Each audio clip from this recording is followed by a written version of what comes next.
People are rushing so quickly. It's actually kind of scary sometimes. You just got to sit back and say, look, you're moving too fast, and be honest day one. Listen, this is too fast for me. I can't handle it. And just move on and find somebody that might be willing to slow it down.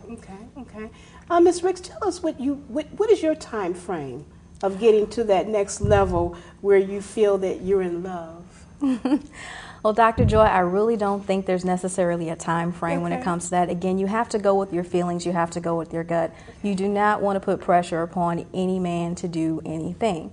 Once that man is pressured, if he ends up, combining to what you want him to do, it may not be what he naturally wants to do.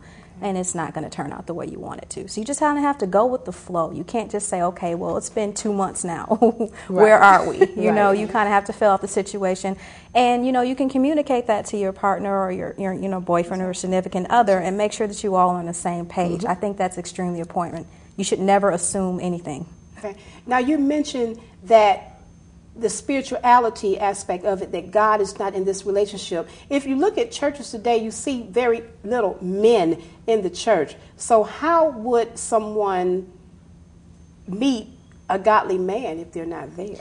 Because if you meet them outwardly and you're going to church, then they're going to say, well, I don't go to that church.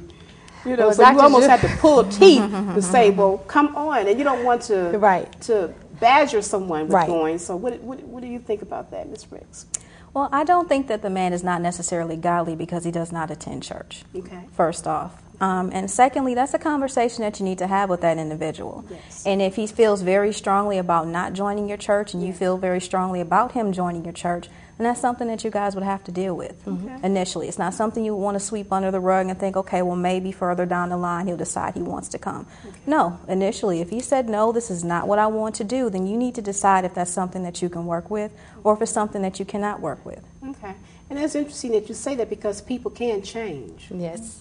Just because they don't go to church today don't mean that they will not go to church tomorrow or the next week, especially if they see you going. Right. I think the prayer is important. I think that's a very important thing. I think that we have, just in our community, we just need to work with our men.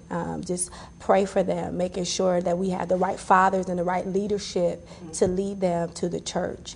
So those are different things. But I don't think you should totally throw out a man out of your life because he's not all the way where he should be in God. I believe that God can change anybody and save anybody, but at the same time we want to use wisdom, because if the signs are there that he's kind of not changing, this is not what he wants to do, then we need to pay attention to those, and like I said, pray, and God will show you exactly what to do to help lead this person or any person to the church.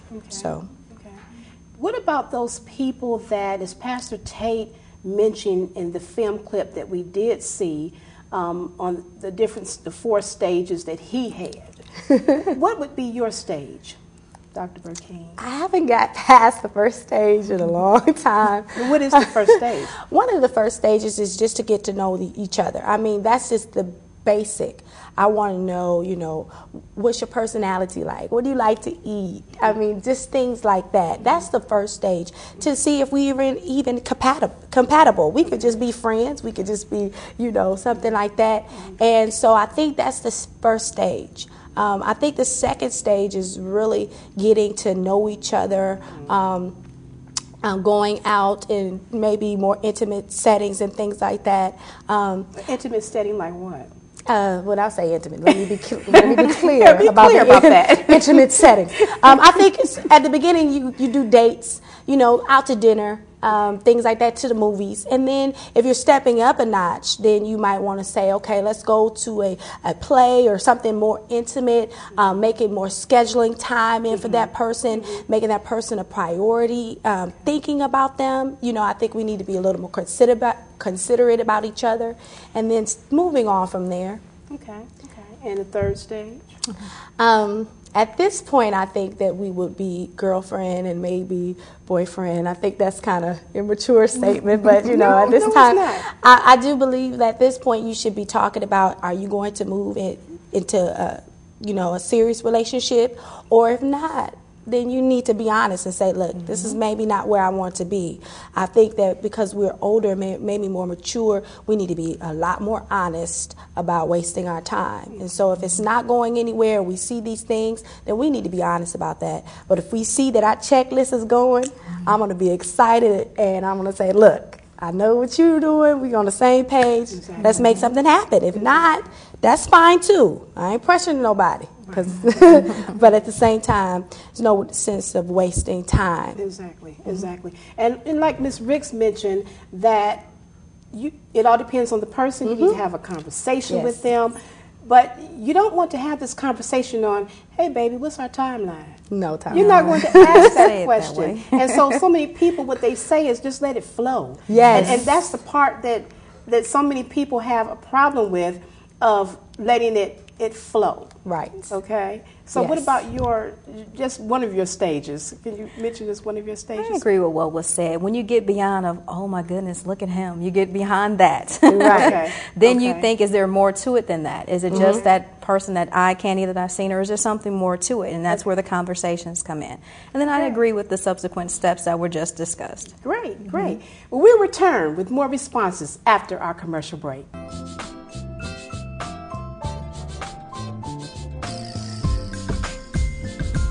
I would like everyone to get up out of your seats and put your hands together for a feature performance by a woman who has a voice like an angel and can tear down the house like Yolanda Adams and Whitney Houston rolled into one.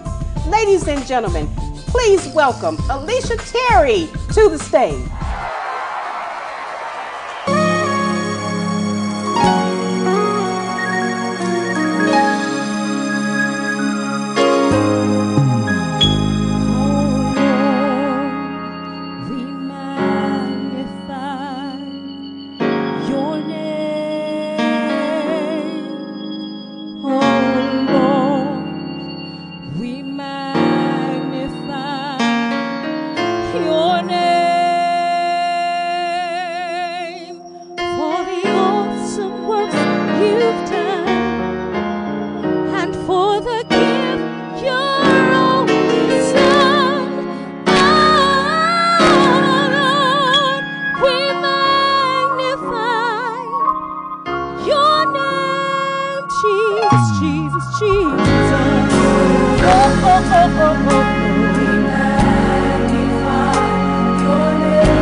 Again, I would like to thank my sponsors for supporting this show. Much appreciation to you.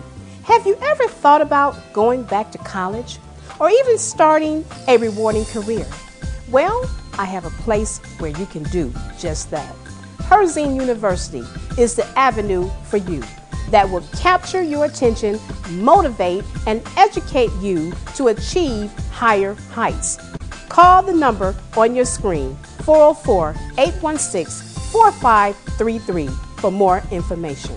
And tell them that you heard it on the Dr. Joy Show.